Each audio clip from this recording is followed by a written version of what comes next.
Ето как разбрах, че малките кози не обичат да ги вдигаш. Днес ви показвам едно от най-любимите ми места. Със сигурност вече много от вас са го чували и са били там. Това е зоокът Алис. Ние бяхме там общо около час и половина. Толкова много неща се случиха. Това приказно местенце се намира в село Лесковец. Входа е 12 лева, а престоя колкото вие решите. Със сигурност няма да искаш да си тръгнеш. Този ден видях и коза по-малка от котките ми. Заклевам се, това е най-малката коза на света. И козата по-малка от моите котки започва да ми яде дънките. Точно когато си мислех, че деня не може да стане по-хубав. Малката коза. Да, ядем дънките. И моята котка много ви хареса.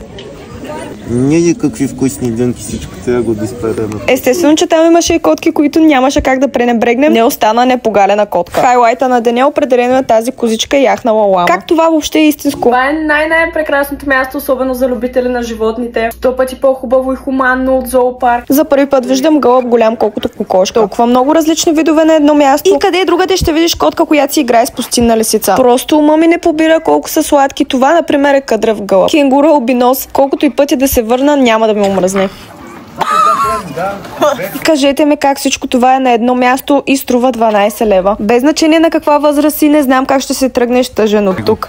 Абе, снимай, бе. И се опитах да вдигна тази косичка като котка, но тя беше на друго мнение. Тръгвам се не само с страхотни снимки, но и с страхотни спомени.